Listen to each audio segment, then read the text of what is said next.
This video is for comic book fan 1234. Now, unfortunately, hand the camera around here. Try to zoom in if I can. That's right, the monster from hell is playing Splatterhouse and is currently preoccupied. He is, however, doing a video that hopefully he'll be able to post soon. But in the meantime, not just for you guys, but for Comic Book Fan and many others, I'm going to kind of take over a little bit just for this video for him. And I'm going to kind of talk about a couple of things. I mean, Monster can catch up and he can give his own opinions on this, but I'm going to give my opinions on the cinematicness of comic books.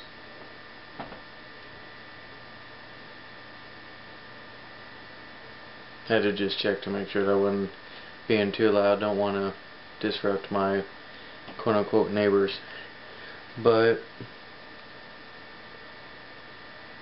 basically, how do I feel about comic books in movies nowadays? I think comic book films, especially superhero films, have come a long way. We had the Christopher Reeve Superman films, which were absolutely amazing. You had the Michael Keaton Batman films, phenomenal. Chris Nolan's Batman Begins, great origin story, different take on Batman. And then there's the upcoming ones that I'm looking forward to. I'm looking forward to the Avengers.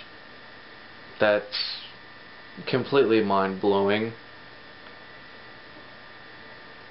We've already got like 2 Iron Man film down. We've got Thor coming up.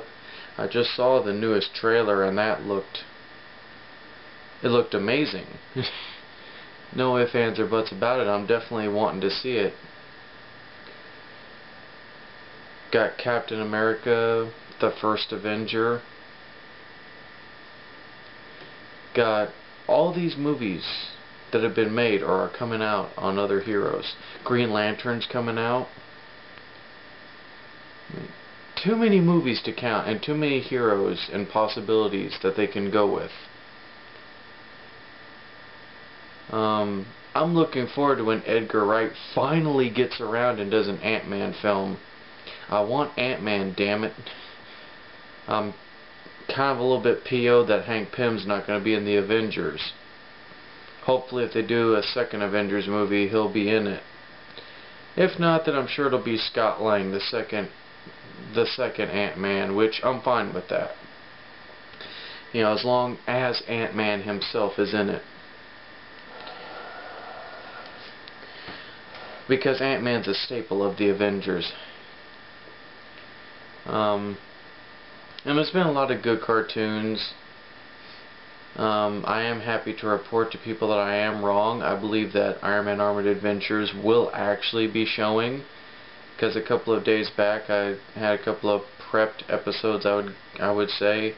They were like reruns, but you know, maybe those reruns might lead to a new episode. Maybe they'll lead to reruns like with Spectacular Spider-Man, one or the other.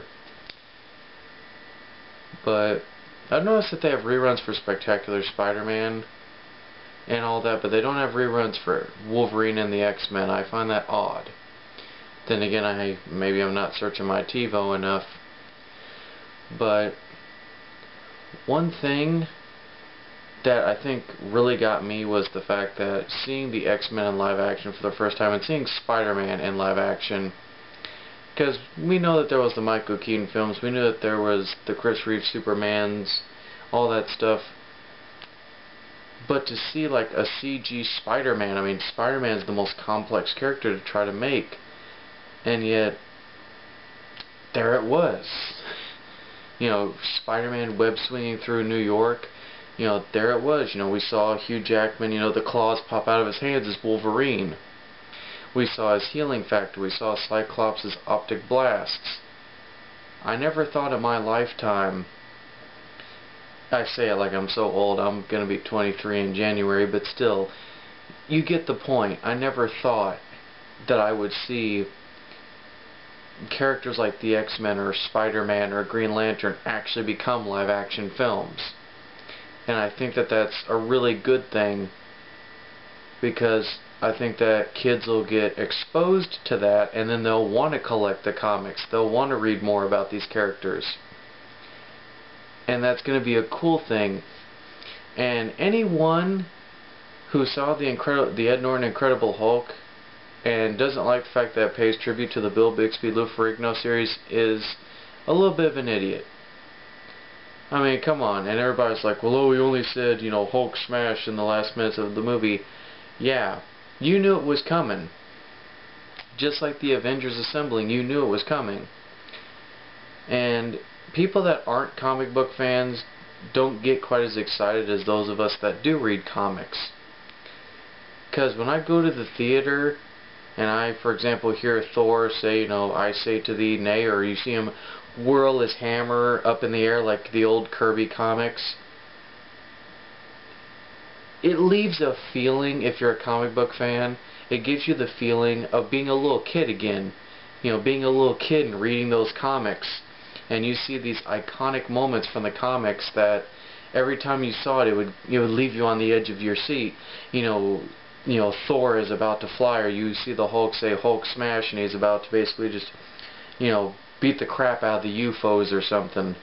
I mean, these are moments that non-comic book fans need to understand.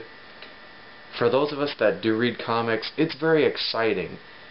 I mean, when I heard Abomination in the Ed Norton Hulk movie say, you know, any last words, I knew it was coming. And right along with the Hulk, you know, Lou Ferrigno's voice, you know, going, you know, Hulk, and raised his arms, and then he goes, smash, and hits the ground. Now keep in mind, I'm pretty much after this month, I'm going to be 23. Now keep in mind, I'm 23 years old. I'm acting the way a 5 or 6 year old does when they see something really exciting. And I consider myself to be the most emotionally cold person. I mean, I'm not very touchy-feely, all that stuff. But when you see me and stuff like that, it's kind of great because you see my personality shine through. You see the passion that I have for comic books and the respect that I have for it. Because comic books, it's a very expensive hobby, but it's an art that I love. You know, I'm trying to be an aspiring comic book writer. That's why I did Batman Art of Conquest. That's why I'm begrudgingly trying to work on Batman, not Batman, but Captain America. I mean, we're getting twisted around. Captain America Fighting for the Dream, and I'm also doing my own Thor story. And it's called Might of the Thunder God, and I'll give you guys more details when I actually get the kinks worked out. But you guys might like the plot when I explain it to you. But anyway, yeah, I just thought for a comic book fan and many others, you know, since Monster from Hell's doing his Splatterhouse thing, I'm not even looking in the camera. Not even looking in the camera. I thought for Monster from Hell and everybody else, for Monster from Hell, that I would, you know, post a YouTube video, give my thoughts on the cinematic universe. Monster has done quite a few videos once he figures out how to his YouTube problem.